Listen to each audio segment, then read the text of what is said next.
This place gives you the truth that you've never been told. And this place exposes all the lies that you know. The name Assin basically means persons in transit.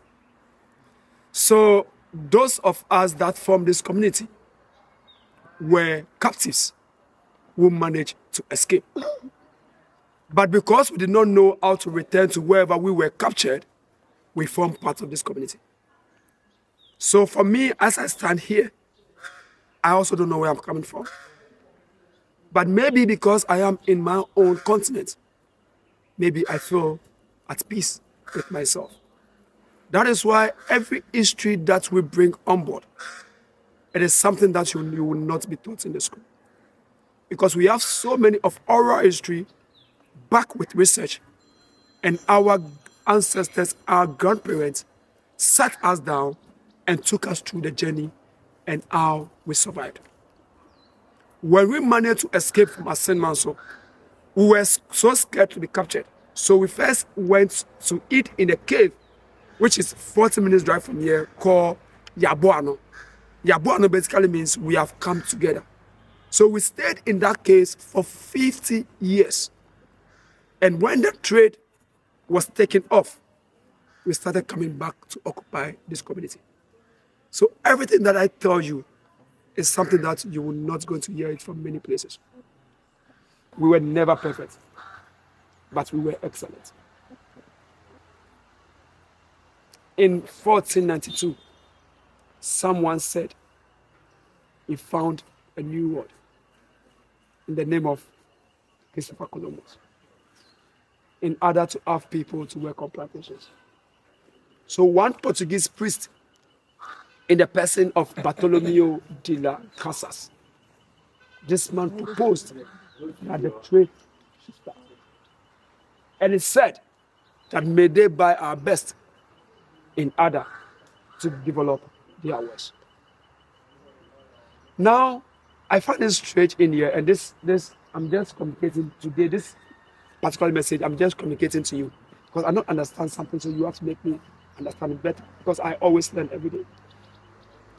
When I ask you about your ancestors' history in the New World, the only thing that you always tell me is they work on plantations. They were taken to work on plantations. And this working on plantation is something that you will always be saying, and it has overshadowed all your achievements in the New World. They have pushed you to say what they wanted you to say. Thank you. So they have limited you to the plantation. Thank you. So it means you did nothing good. The only role you played, you were just peasant farmers. And you never did anything good. And we have also accepted it and we are broadcasting it for the world to know. But there comes a point where, as a people, we connect to correct, and by that securing the future for everybody. And on this note, I welcome you to St. George's or Elmina Castle. This is the oldest and the largest in the world in terms of transatlantic slave trade.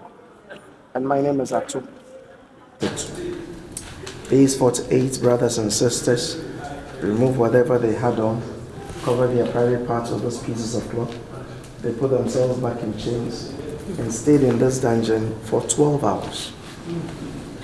12 hours. Of the 12 hours, if anybody felt like using the bathroom, he had to do it on the floor, just as it happened. But then over the 12-hour period, nobody went to toilets in the dungeon, nobody vomited in the dungeon, we had no menstrual blood in the dungeon. They only urinated in the dungeon. And with urine alone, we couldn't stay here the next day for more than 3 minutes. So I began to tell people, no matter how hard anybody will tell the story, we will never be in a position to truly comprehend what they endured. You can't imagine that. There was one lady at the center area that telling me that in the middle of the night she found herself wet, only for her to get up to see that some guys wee from the top and drip down to where she was lying. A brother said to me the next day that the difference between somebody in the prison and one in the dungeon would be the fact that the one in the prison will know why he will be in the prison, for how long he will stay. But one here does not know why he is here, and there's any possibility when he will step out. And that's what caused some to have mental difficulties. Yeah. What was the reason for the show? The guy who organized this program was trying to suggest that we may not be in chains physically today, but mentally we could. So all the time of the program, he left this door with only 2 bars crossed. And the door was representing knowledge, suggesting that with knowledge one could step out of mental slavery. And one great man said that knowledge will make one unfit to be a slave.